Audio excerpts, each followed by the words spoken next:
I just wonder, with all the reaction on the way, by the way, is there a source of frustration seeing Liverpool score 4 goals today with the games you and I have sat here and watched and talked about conversion rates and wastefulness in the weeks gone by that's let it slip away? Very much so, yeah. Scoring 4 goals today was probably what they should have scored based on the chances they created. But of course, in previous games, we've seen them wasting so many chances and at the real pivotal time of the year. And it was a constant, wasn't it? It wasn't like they missed a load of chances one game and then they'd score for 2 or 3. It was every week for about 4, 5, 6 games, missing chances all the time. So yeah, a source of frustration. You hope that it evens itself out over the year, but we were talking earlier, I mean, maybe Liverpool's attacking players, as much as they're all very good and bring something different, when you think of real finishers there, you know, I've often said that probably Jota's the best finisher. Mo Salah gets incredible numbers, but I don't think he's off the scale in terms of one of the great finishers in the world. Nunez isn't a great finisher. So, maybe you reap what you sow. Maybe the strikers aren't, maybe they need more chances than other teams to go and finish. Maybe that's the case, but certainly today they put them away. In some ways, Michael, they weren't clinical today. In a way, were they? They had so many chances. Yeah. To score only 4, maybe you could... Yeah. But the point I'm making is, Glenn, when it slipped away from them in the last few weeks, they didn't score any against Crystal Palace, for instance, at Anfield. Yeah, from something like 19, 20 shots, was it? I'm not taking anything away from Liverpool today. They were the far better team, deserved the win. But if you come up against a team who are going to defend like Tottenham did, you're going to create chances after chance after chance. Manchester City might have scored today against Tottenham. Oh, yeah, I mean, I hate to think. Well, they'll get their chance in a little while, won't they? Even though it's at the Tottenham Hotspurs Stadium, they're going to get a chance. And if they play as open as that, then you'd fear for them, wouldn't you? Yeah, you would. Yeah. On Liverpool, Jermain, do you agree with Michael? Perhaps they haven't got that real natural like you two. Fox in the box, when it drops, it's going in 9 times out of 10. Yeah, I think Jota's probably the better finisher. Yeah, he actually finishes, calculated finishes. I think Salah, Nunez, I think they shoot, if that makes sense. They don't, finish. Even Nunez then, the last action when he went through on goal, the obvious solution was to go around a goalkeeper and then pass into empty net. But for whatever reason, he tries to think over him. It's the wrong the wrong thing to do in that situation and that. But yeah, I agree, totally. And I think the chances, and when it comes consistent, week after week, game after game, when you're missing all these chances and you're competing against teams like Man City and Arsenal that are getting these chances and players actually converting these chances, then you're going to fall behind. Let's have a look at the ones that did finish in the second half, because we talked about Tottenham's response, and a couple of minutes into the second half, they'd conceded again. This was Gakpo. Elliott with a big hand in it, though. Yeah, I mean, Gakpo would have been offside there if the ball had been played. Thing to do is jump into your arm or underneath your arm. You can only do that when you're reasonably close to the goal, and often the finish you'll do is to flick it in that far corner. The ball's got to travel too far to come back with no pace on it, so I've probably said a bit too much information in a short period of time there, but jumping early gives you a real advantage. The problem is, as I say, when you're coming down, you lose momentum and power in the header then. So then it dictates what corner you go to. But it was brilliant because it gave Romero no chance of jumping and heading the ball with him. You can relate to that explanation, no doubt. Didn't score many headers, though. No, but it makes sense. It's a difficult header. Yeah. We said it as I was watching it. It's a great header. But you were infuriated in the first place that the cross was able to come in from a Tottenham point of view. Yeah, again, I mean, Emerson didn't have the best of first halves, and then he's on second half, and he gets this ball. He just doesn't. His awareness isn't there. He's got to go inside, play the ball.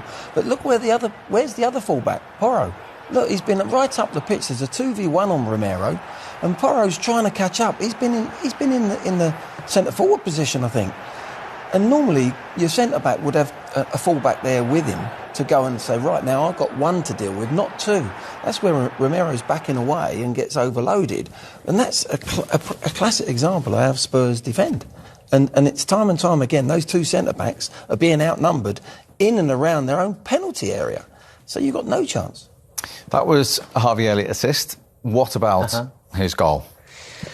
Well, it was stunning, wasn't it? Absolutely stunning. One of those when, as soon as he hits it, he would have known it was going right into the top corner. Lovely strike. Liverpool switching the play. The ball over. Eventually it reaches Salah. A little lay off, and then he's still got a little bit to do. He dances past one challenge and then strikes it incredibly well. I mean, what a finish that is. I thought Basuma, when you see here, as he comes inside, and obviously his left foot, he comes inside, I think someone has to engage. I think you have to try and go and block. That doesn't happen, and obviously, it's right in the top corner.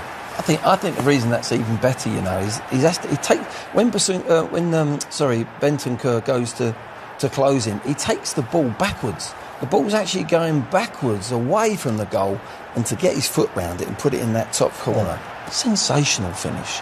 It wasn't like it was even going square, the ball, or in front. He actually took it backwards because of the tackle. He rode the tackle. Wow, what a shot, what a strike. Does Mo Salah get an assist for that? Probably. 3-yard pass. Yeah. Can't do it, surely. Probably. No, they do. That's what they get nowadays. They assist for that. But I'm pretty sure he does. But no, it was all about Harvey Elliott, wasn't it? All about Harvey Elliott. Cop end. He'll remember that for a long time. And he's been playing particularly well. I was just about to say that. really Yeah, well. he's come to the fore, hasn't he, in the last few weeks? He can make a difference, can't he? Some of these young players that come in, you think, they're just going to be squad players for the rest of their time and, float in and out of the team. However, when he comes on or when he starts, he makes an impact. He scores goals or provides assists, good assists. He's done well, particularly in these last few weeks. He's a terrific player. I think I agree with you, Michael. When he came in the scene, you think, he's there for long term. They're only 21. Exactly. Oh. He's a player. He's got ability. He can play with his head up. He picks passes. He's got a finish in him. To a certain degree, though, he's a youngster coming into that team. Manager loves him. You can tell that. He's got a great relationship with the manager. Manager loves him, but the manager's going. And as a youngster, you think, I've got to start all over again with a new manager. I've got to impress him and prove to him that I'm worthy of a longer stint in the team. Well, now you've said lots of nice things about Harvey Elliott. We can talk to him live at Anfield. Harvey, well done today. How did that feel? Tell you what, it felt amazing. It was a game where we needed to go out and put things right, and there's no better way to do it than doing it at Anfield, and just over the moon to get the win. What about that atmosphere today? We saw the manager take it all in for the penultimate time before kick-off. From the start of the game, it was unbelievable. But we knew that we had to change things, and I said, there's no better place to do it here, especially with the home crowd behind us. And from the first minute, they gave us that boost and that confidence to go out and put on a performance, and I think we've done that today. Harvey, Michael Owen here. We mentioned the manager just then, and Glen Hoddle sat here with me, was just talking about how you've got that great relationship. He really likes you as a player. How difficult is it going to be for you and all the other players, of course, to then new relationships? It's going to be very different for a lot of people for next season. Absolutely. It's going to be difficult. On top of that, it's going to be emotional when he leaves. The gaffer has gave me many opportunities and, gave me memories for life. So, as a player, I'm forever thankful and honoured to play under him. He's taught me many things. But at the same time, it's new opportunities for everyone. It's a fresh start, which could do us some good as well. But we just need to enjoy these last couple of games under him and, just be very thankful for what he's done for this club and, for us as players. And did he tell you how to strike a ball like that today? You don't teach that. Yeah, he's told me many times, in all fairness. There's been a few opportunities where I've hit the bar and hit the post and bar, but, luckily today it just went in. Oh, wow. I was going to say, I think you've been a bit too modest now. It's probably the first time you've seen it. I mean, did you know as soon as you hit that was in? I thought it was going over, to be honest. Did you? Yeah. And then, I just saw everyone celebrating behind and I thought, it went in. Just enjoyed the moment, especially cop end as well. It's what dreams are made of. Harvey, the team in general have struggled to score a lot of chances in recent weeks, but your performance in particular, you've been making a big difference in terms of assists and goals as well. How do you feel your career, your game is developing? You're still only young. Yeah, I am young, but I feel like a man now. I'm not sure how many appearances I've made for Liverpool, but I need to take all of that experience and everything I learn in games, keep taking it with me and keep wanting more. Scored and assisted today, but at the end of the season, I'm always going to judge my game on how many goals and assists I get. That's the type of player I am. In some games I haven't done it enough and I've wasted opportunities. But that's just me as a person, as a player. I'm always wanting to improve, and at the end of the season, I'll weigh up everything and then make sure I do better next season. The answer to your question, Harvey, is 117, so that you can be very proud of that in Liverpool, Red. And how important is it that you just mentioned the word enjoy the manager and put on a performance in the last couple of games like you have done today? Yeah, it's all about enjoying it now. We've got Champions League football, but on top of that, we want to finish with a bang and win these next 2 games. And as I said, enjoy it with the gaffer, because not many people like him in the world, and especially the experiences and the achievements that we've made as players. It's all because of him, and we just need to enjoy it and embrace these laughing moments, and hopefully we can put performances on for him, so he can leave happy. But we have a week now until the next game, and we just need to keep going, keep focusing, and prepare for the next one now. Yeah, and then finally a fortnight today. Everyone will just be really trying to keep their emotions in check, won't they? It'll be a funny old day. Yeah, I think if I'm gonna start, I'm gonna start tearing up. So for me, it's gonna be an emotional one, especially with everyone in the stadium as well. But we have 2 more important games, and what better way is there to go out on 2 wins, and then we can deal with that after. Well, you've given him and both a special memory today with that strike in front of the Kop. Very well done. Thanks very much indeed for talking to us. Take care, guys. Thank you. That's Harvey Elliott, creating memories. When you hit them like that, as a Liverpool player and a Liverpool fan in front of the Kop, in a game like that. That's what dreams are made of, he said. Yeah, I mean, when you're a young player, you come into the team. For some reason, even in training, you always feel like you're on trial. You always want to impress your teammates that you've probably been watching. You want to impress the manager in every game. And for a goal like that, and I believe he can score a lot more. Technically he's a gifted footballer. 21 years old. The future's at his feet, and it would be good if he can continue this form, and then whoever manager comes in next, that he's a big part of next season. Yeah, and he can play in 2 or 3 different positions, and he's a player, as I said, he's played over 100 games already. Yeah, he's got that experience under his belt already with a top club, and for me, he's going to get better. I think he can improve on his right foot. I think he's got to really improve on his right foot to become a top player. But the potential's there without any shadow of a doubt. I love the way he plays. The best players in the world are the ones, in the end, these youngsters that are coming through. If you think about it, they all play with their head up. They all see pictures and they've got great vision. And that's such an added thing to a player, particularly in that midfield area. And he proved today, he assisted and he scored. He wants to do that more. Seems like a level-headed lad. And he's got a hell of a chance of just progressing every season. So good luck to him. OK, so that's some Liverpool player reaction. Let's get some Tottenham one. Their captain today with a personal accolade, the first visiting Premier League player to score 4 seasons in a row at Anfield. But, of course, it was in another Tottenham defeat. Here he is, Son. Well, Sonny, you continue to fight, but in the end it's another tough afternoon. Overall, thoughts on the Tottenham performance? Yeah, it was much better than against Chelsea. We tried to play, and especially in the difficult places, and obviously very strong sides. And I thought we competed very well, especially in the first half before we conceded goals. And obviously, when you concede a goal, and you try to catch up and play more risky. And it was tough results. But look, in a tough moments, we have to stick it together. It's a great opportunity to get it even tighter and stronger, because I think all the 4 fixtures, it's been really tough, and because it's combined maybe in a month, it looks quite worse. But I think the lads fight until the end. So it is it was tough afternoon. Yeah, we've listened to the manager in the last few weeks talk about maybe in the long run, the pain can make you stronger. Do you have to kind of hold on to that in moments like this? Yeah, in a football, you're thinking about in the start of season when we play well and everybody was joy and wasn't no pressure there. So obviously now is the time that everybody has to step up. Everybody has to stick what we want to do. And as I said before, I think this is time. This is the opportunity that we can get even stronger and get it together, because when everything goes well, it's all easy. But in a tough moments, everybody have to just get it together and help each other. Through the pain, through this tough moment, do you still feel like you are on the right path? Definitely, I think we sometimes like Thursday. I think it was not the game we want to approach, and it was very disappointed.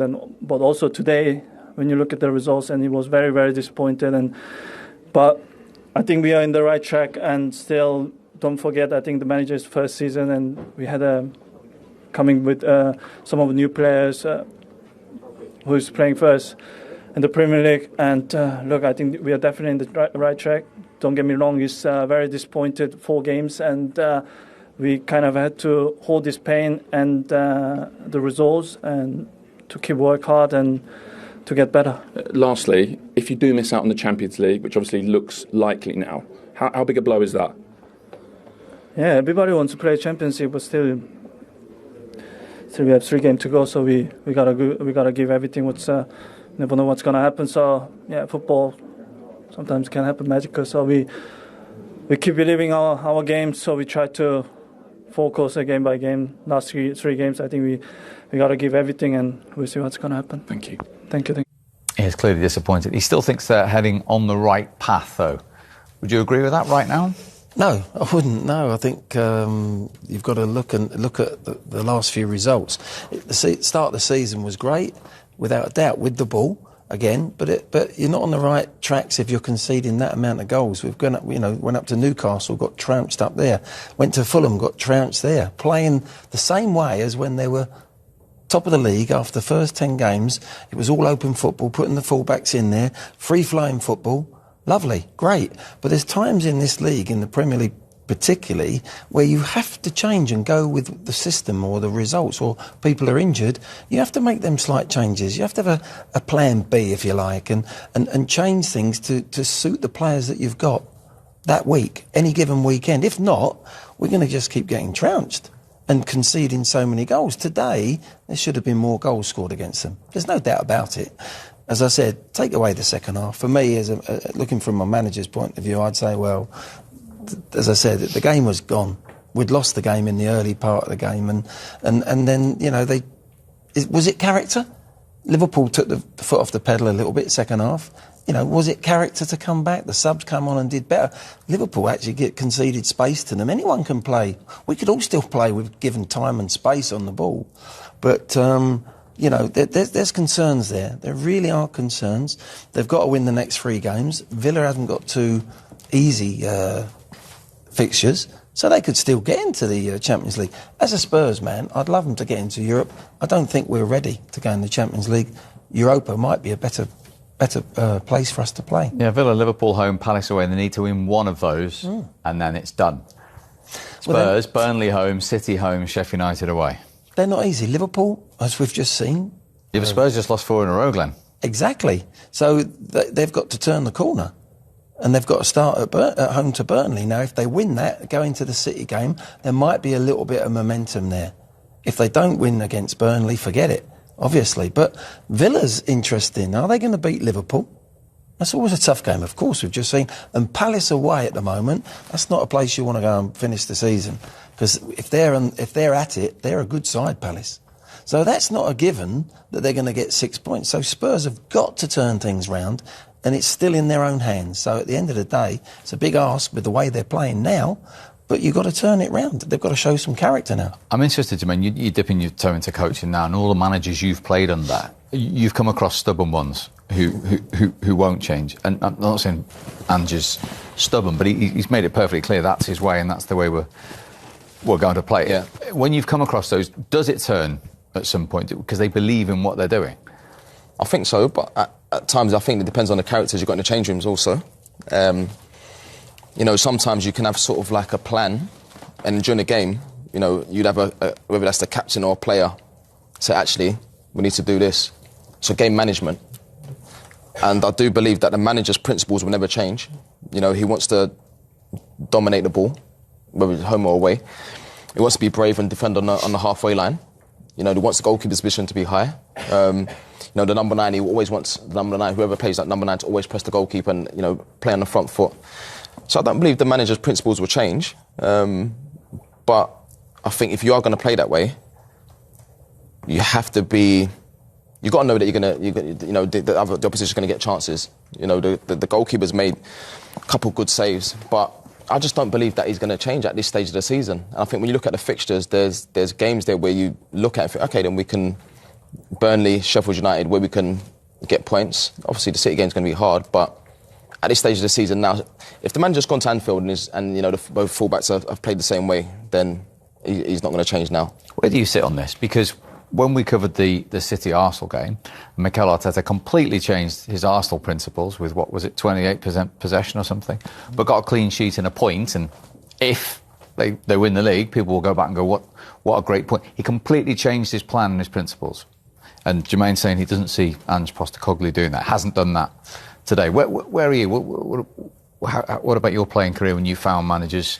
Obviously, the one sitting here with England had more plans than anybody. We know that. Yeah. But some are more stubborn than others. Yeah. Cool. This is a long conversation, I suppose. It's fascinating subject, though, isn't it? Because every Spurs fan, and Glen saying the same, the manager needs to change. But he clearly isn't going to change. So where are we going with this? Where I am with it is that if it's a good plan, if it's a good way of playing, then I admire people that then go, bump, let's stick with it. Let's, teach the players, because they'll have to feel the way. I go back to someone like Jurgen Klopp at the start of his career, and everybody, there was talk of him getting sacked, Steve, at one point. I'm sure you remember. Yeah. Everybody was having a go at them. They were going 3-0 up in games, and then they were losing 4-3 or drawing 3-3, things like this. And all of a sudden, he just decided that the way he was going to play was actually going to expose the weaknesses of certain players. He wanted to play this certain way, so he needed brave defenders. He needed defenders with pace, because he was always going to play Trent Alexander-Arnold, Andy Robertson as high-flying wide, but he wanted high-flying wide players. He wanted two players that would literally go man for man at the back, and he was going to take risks. But that risk was worthwhile. So he would go trade punch for punch, and he did it, and lots of people criticised it. But once he got an Alisson in, once he got a Van Dijk in, all of a sudden he had the players to play that system. And I like that if it's a good plan, and then you've got the good players to fit that plan. I'm just not sure whether Tottenham's plan is regardless of the players, is a good plan. It's a great plan against a lot of teams, because you'll probably just be too good for a lot of teams if you make it work. But if you play like that in the Champions League final, or in the Champions League against the top 4 or 5 teams in Europe, or if you play against Manchester City or Arsenal or Liverpool like today, like that, even if that's working, I'm just not sure whether that is clever enough. I'm just not sure whether that game plan is the right one. It's not about principles anyway, guys. It's what you're doing football's about doing the right thing, or attempting to do the right thing at the right time. And at the moment, Spurs are the last thing. If you really sat them players down, the goalkeeper and the 2 centre-backs, and really said, tell me from your heart, be honest with me, do you like the way we play out from the back like that? And do you like the way we squeeze? No, not really, Gaffer. But they haven't got a chance to say that. I don't think they'd be absolutely happy playing the way they're playing. The manager wants them to play that way, that's fine. So he's going to have to live or die on his own sword. So does that create an issue in itself then, do you think, internally? Could do. I'm pretty sure there's a lot of... It's not just Tottenham. I think there's a lot of clubs. I watched Wolves play yesterday against Man City. For the first 10 minutes, they're playing in the 18-yard box. They gave 4 chances to Man City. They didn't take them, funny enough. Why? You're at Man City away from home, first 10 minutes, and you're just making it easy for teams. It's almost like Vogue that we've got to play this way out from the 18-yard box. I just don't think managers... Yeah, I just don't think coaches now will change. I remember when Pep first come in, and then it was the same conversation. We're like, centre-backs, it's almost like you need 6 or 7 passes before you can go forward. And, it's Pep Guardiola, but at the same time, I think now other coaches, they're just like, right, these are my principles. I'm not changing. And a lot of time the ball gets turned over and they concede and that, and then fans are pulling their hair out thinking, right, well, you sometimes just got to kick out the pitch, but it's just not happening. I think Pep Guardiola almost... I think going into Europe, I think he changed it in terms of his fullbacks used to do exactly the same as now he leaves his fullback, and now it's sort of right centre half because they were getting counter-attacked all the time, and I don't think he believed he was going to win the Champions League at the top level. He can beat teams week in, week out, but I think he did change from a central point of view. He did. He got the goalkeeper in. The goalie wasn't never happy with the goalie, and then when he got Edison in, and then he got Diaz, and then suddenly he tightened up. They were too easy to play against. Fella called Rodri's helped, hasn't it? But just to go back to they've had players, that type of player they've had all the way through Pep's career at City. But he tightened the belt up a little bit at the back end of the pitch, and then when he got his defenders that he knows and his goalkeeper, like Liverpool have done, like you said, with those two players coming in, then he went, right, I'm not changing my principles. But he just had to win and then they go and win. What they do? They win the Champions League, the trophy that they couldn't play in the way they were. They're much tighter now as a team, a balance between with the ball and without the ball. The only thing I would say is I'll pick up on one of your points before in terms of if you ask the goalkeeper, the centre halves at Tottenham whether they'd like it. I wonder whether if you said to Virgil van Dijk, do you actually like? I think he would say, yeah, because I'm capable, he's so good. Yeah. But I tell you what, he'd have a 10 times better record if he had fullbacks that just sat with him. I look at some defenders, some teams and think, do you know what, you're an average centre-half, but you've got two players sitting in front of you, you've got two fullbacks that don't go forward, you've got a brilliant keeper, you sit on the edge of your box. I mean, with all due respect, anyone can play in that team. Whereas at Virgil van Dijk in this Liverpool team, it's the hardest job in the world. He plays one-on-one, but he's so good. Yeah. So if you ask Virgil van Dijk, I think he'd say, do you know what, sometimes you prefer some help. I'm actually better than my record suggests. Exactly, but you play like a striker, you play in pairs. I'm not so sure maybe his other centre-back would be happy with that. You've got to have both in link. You can't just have one player at the back, a centre-back in his own 6-yard box, giving it to a goalie. The goalie's got to be on board. He's got to be good enough. Then the other side, the centre-back's got to be happy to receive them balls. The midfield player's got to be happy to go back into his own penalty area and receive the ball under pressure and play out from there. All them things have got, all them chains have got to be put in. The links have all got to be put in for the chain to work. And I don't think it's working at the moment. So if something's not working, if you've got, as I said earlier in the week, if you've got a bad back and your back's bad and it's getting worse, you go and see a chiropractor. You do something about it. Yeah. You don't just keep doing it and say, oh, I'll suffer. Because Spurs are suffering at the moment. Fascinating discussion, which we will continue in a moment after we've got the thoughts of the Spurs manager. Here he is, Ange Postecoglou. Well, Ange, it's another painful one, although your team did do you the credit of continuing to fight. What did you make of it over the piece? Yeah, I mean, it is disappointing, obviously. But, you know, compared to our last two away performances in Newcastle and Chelsea, I at least saw us trying to be ourselves, and I think that's something for us to hold on to in terms of the way we played, the way we kind of pressed. It was much more like us, and, you know, that's why I was so disappointed midweek and at Newcastle where we weren't us. But ultimately, we came up short today. So that conviction you asked for from your players, I think you mentioned pressing there, bravery on the ball. Did it feel like a step forward in those, like those key principles that you like to see? Yeah, I mean, I don't know about a step forward, but we didn't take a step backwards, that's for sure. And look, I thought in the first half some of our football was outstanding, but we got to the front third and nothing came of it. And when that happens, I think the opposition get comfortable and. If we had to just put a little bit of sort of pressure in creating opportunities with our good play, then might have set Liverpool back a bit. And the flip side of that is when they got into our box, I mean, they got some fantastic players, obviously, that hurt us. And obviously when you're chasing the game, it makes it difficult. But I thought the last half hour, our football continued to be good, but then we had much more conviction in the front third about the way we wanted to play. Yeah, I was literally just going to ask, what changed in that last half hour, 20 minutes? Obviously you made some changes, so that's part of it. Yeah, a little bit of that. I mean, we always finish strong anyway when we're playing our football, and again, that's the disappointing thing, say, with the Chelsea game. There was no evidence of that, or in Newcastle, whether it was the Arsenal game or here, we always finish strong, so that's part of it. The changes, I think, the guys coming on, the guys who started the game I thought did well, helped us with some creativity and Richie's presence up front. So, as I said, we've lost. It's disappointing, but at least I've got something to work with. Bit of a set to at half time, but I don't know if you saw it, but between a couple of your players, Romero and Emerson, it might even be one of those things you'd like to see, players, sharing accountability, digging each other out. Good thing, bad thing for you? They care, mate. They care. If you care about something, that's. I'd hate to think that they were, skipping into the tunnel holding hands.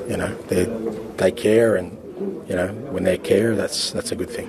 Obviously, I've interviewed you after the last couple of defeats, and it feels like maybe a slightly different you now, less harsh. Maybe is it time now for a bit more of an arm around the shoulder? Do you think?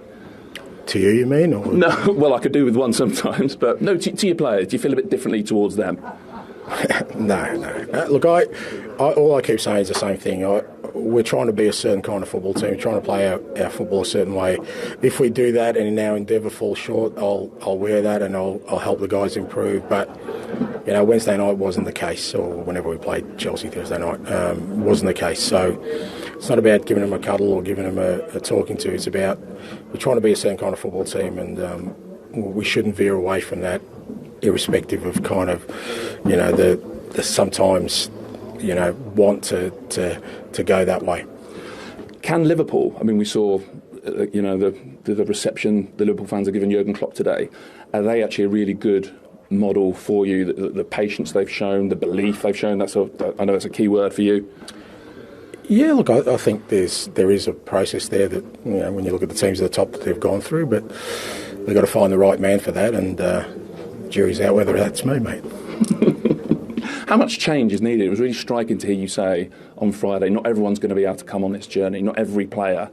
So how many of them out there today can come with you on this? I don't know, and it's not about sort of, I'm not trying to get people out, but if you look at, whether that's Liverpool, at the start of their journey, by the time they won it, how much the team has changed, it's only natural. I mean, Arsenal are in a similar boat now, so it's inevitable because you're going in a new direction, but that doesn't mean that guys here aren't going to be part of that journey. It's just, as we keep developing, as we keep improving, I'm sure there'll be, others that come to the fore. I know you're sort of joking there, saying the jury's out, but if some Spurs fans are wavering and just wondering, are we going in the right direction, what would you say?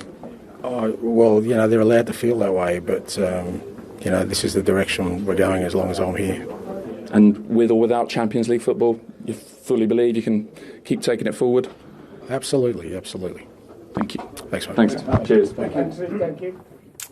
Well, he went over to the Tottenham fans who he was talking about there at the end, who've made the journey north. But if you ever needed any affirmation that he isn't going to change his ways, that is it, Glenn. No, that's right. He's not going to change. And in some ways, I respect that. We've been in football long enough to think that, looking from the outside in, listen, I'm not inside, but they're my club. Things have got to change defensively. It's as simple as that, really, for us to be successful. But there's a but here. Last year, the end of last year, it was pretty toxic at Tottenham. I've said this before, the way they were playing. If at the beginning of the season someone had said, you'll be fifth in the league going into Europa, and still with 3 games to go, you can still get in the Champions League, by the way, people would have gone, we'll settle for that. We'll have that. And it's just that they've hit the buffers at the wrong time. They've really had some bad results, 4 back-to-backs, conceding goals, and it's come at the wrong time for them, and it could hurt them. It's 2 wins in 12, isn't it? Yeah, that's not a good record at the moment, and something has to change. Normally, if that pattern is a pattern that's repetitive, you've got to change it. Somehow you've got to change it. But if he doesn't want to do that, they'd settle for that. Spurs fans and the owners, everyone would have settled for that at the beginning of the season. We'll be 5th in the league and in Europa. We'll take that. What if that change is players that are really capable of playing that position? Do you think it's the players? Obviously, we've dug out, Emerson Royale today because he simply can't play that position that well. So, of course, one chain in the link, you mentioned that every chain's got to be right. One chain in the link, then it breaks down. What about, is it absolutely the way they play, the system that's flawed, or do you think it's, if they got the right players in, like Liverpool did all those years ago, can that system then work? Well, he might then be right, mightn't he, to be going down that path? They need to bolster up the squad in a sense. And Doggy plays that role and that position perfectly. Well, what Michael's saying is, has he got enough players at the moment to play the way he wants to play? Like when he gets injuries in terms of like the squad? The squad he hasn't, no. He knows that. That's where you have to adapt. You have to change it a little bit. But at the beginning of the season, when we were playing out from the back, I can't remember who we played in the first 10 games when we were top of the league. I don't think we had any of the top teams then, but to be honest. I looked at the fixtures and thought, we could get off to a good start here. But at the end of the day, well, it's not about that, Michael. It's about this scenario that we're finding ourselves in, Tottenham. Do you keep doing the same things that are not working? And you go to Stamford Bridge and I see the first minute of the game, they give 2 throw-ins away, trying to play into the corner flag from the goalie to the full-back. It goes out for a throw and you're on the back foot. We've just seen what they do at Anfield. Yeah. You've got, by the latter part of the game, you might be able to play out with these players because the game might be opened up, you might be winning in numerous ways, but not to set out and say, this is the way we're going to play, whatever the results, whoever we're playing, in whatever circumstance. But I would argue that Liverpool did that at the start.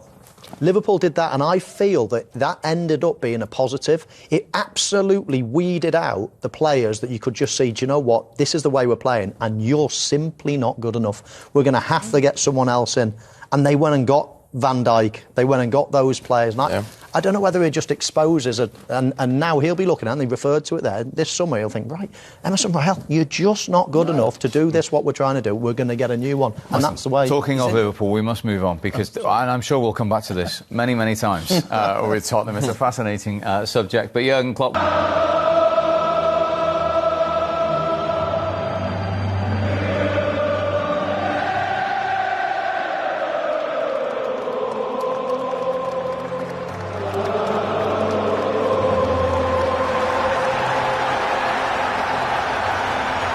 He took it all in pre-match, the penultimate time. He'd hear You Never Walk Alone.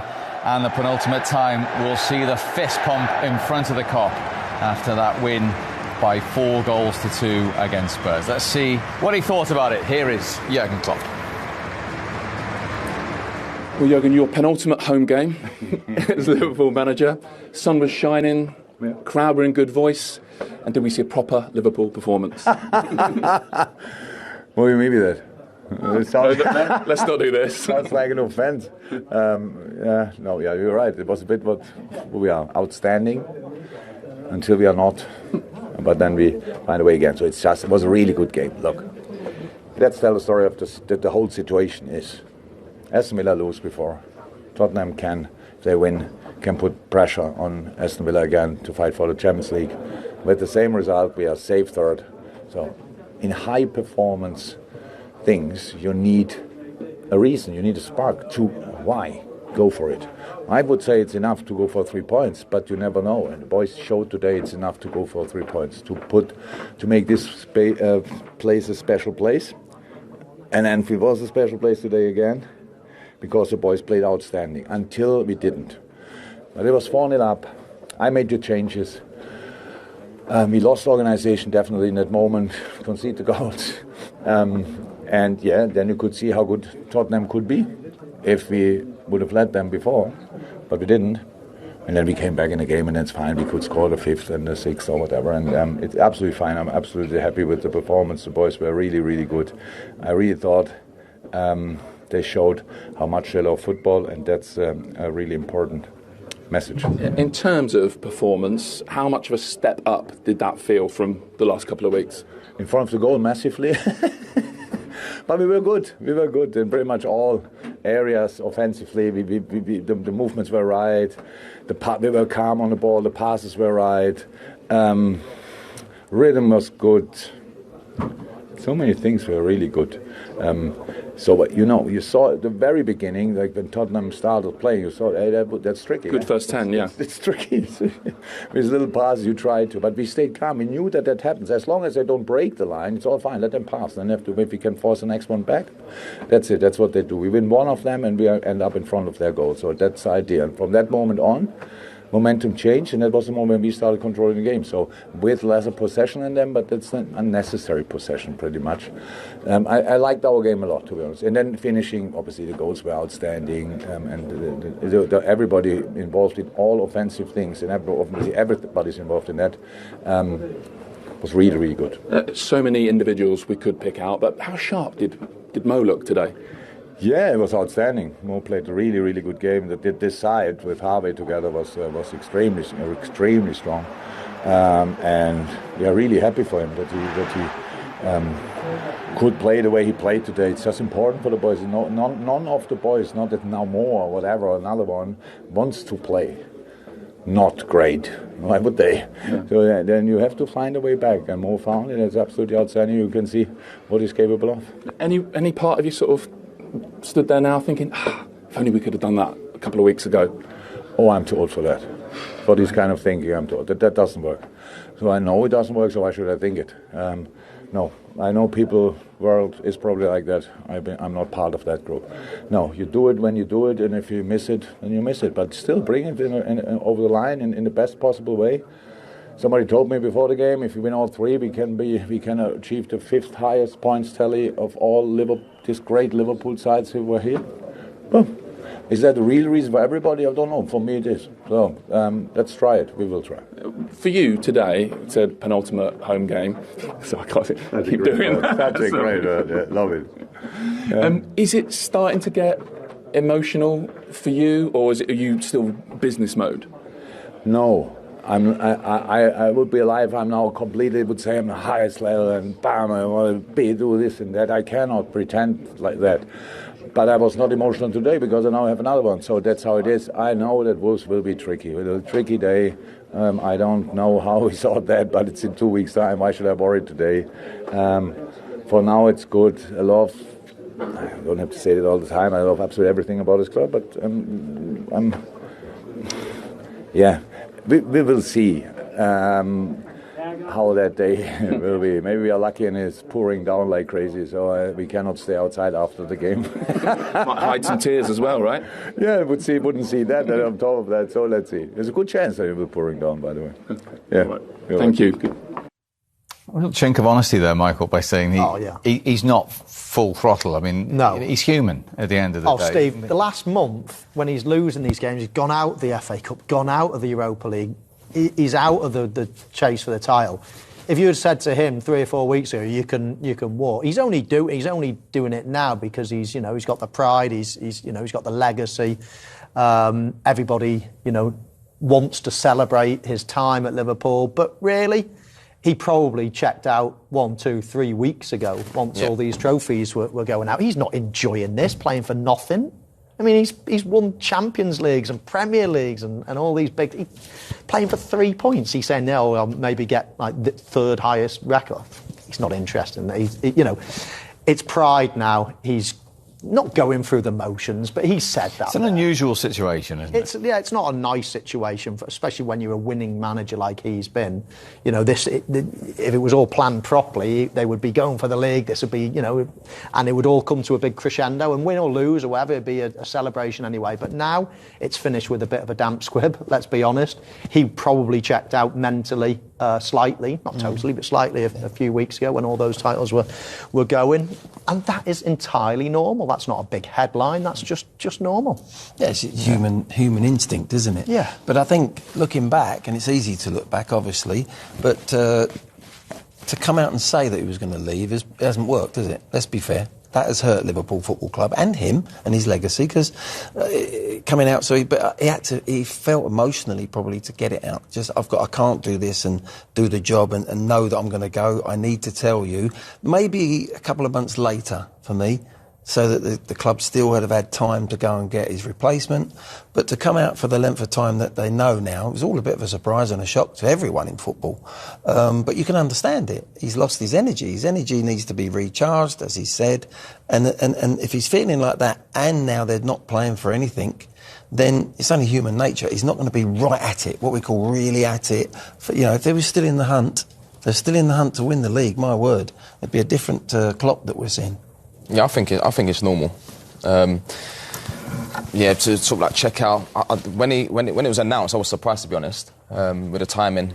But it's what it is, and it can't be easy for him, like playing for nothing. At this stage, normally, like Michael said, winning European trophies and Premier Leagues, and you get to a stage now where you sort of like, but you can't wait, to be honest. I think it's no different to when you're a player and you sort of like know you're at the end of your career and you're going to retire, and you get to a stage where you sort of like. You become like reflecting on everything, and you sort of like take every day in as it comes because you know you're nearly finished. I think it's the same with him. I think you can see with his demeanour and that he's quite relaxed. Where before it was quite full throttle, like you said, but yeah, it's normal. And 2 more games, and he's looking for those sort of standards again today, isn't he? Yeah, and when he sits back in the grand scheme of things, give it 1, or 2 final pushes to get the season over with, 6 points, finish with pride, finish on a high. And then the emotions are going to take over anyway, regardless of the result at the end. So it's going to be a big celebration, and he fully deserves it. Gentlemen, thanks as always for your company today. Another very entertaining day. And so far, 2 days into this weekend, the top of the table hasn't changed. Don't forget, Manchester United at Palace Monday. We'll see you for that one. Take care. Thoughts about Liverpool? Liverpool, with their swagger, had been very good this season. With their charismatic coach Jurgen Klopp announcing his leaving, for a while it seems to galvanise the team. They were leading the league with Arsenal and Man City hot on their heels. Then came the sets of disappointing results. Starting with draw at Manchester United on the 7th of April. The losing to Crystal Palace at home by 1 goal on the 14th of April. Next week they dispatched Fulham, but on the 24th of April, they lose 2-0 at Everton. These results means they are unlikely to challenge for the title, although it is mathematically possible. They are 5 points behind Arsenal and 4 points behind Man City, who have a game in hand. Today's game is the last home game for Liverpool and also last home game for Klopp. Whatever happens in the title challenge, Liverpool showed their class today, and a good send-off for Jurgen Klopp. Thoughts about Tottenham Hotspurs? Tottenham had been sprinting off to a glorious start of the season led by their new coach Ange Postecoglou. Then they dropped off in a number of games in the middle of the season, yet they are still challenging for the 4th spot, the Champions League spot, with a rejuvenated Aston Villa under Unai Emery. Aston Villa had lost earlier to Brighton, which gave them the impetus to gain an advantage with this game. But Liverpool were too much for them today. They are 7 points behind Villa with a game in hand. Although not impossible, their road to the 4th spot seems a hard task now.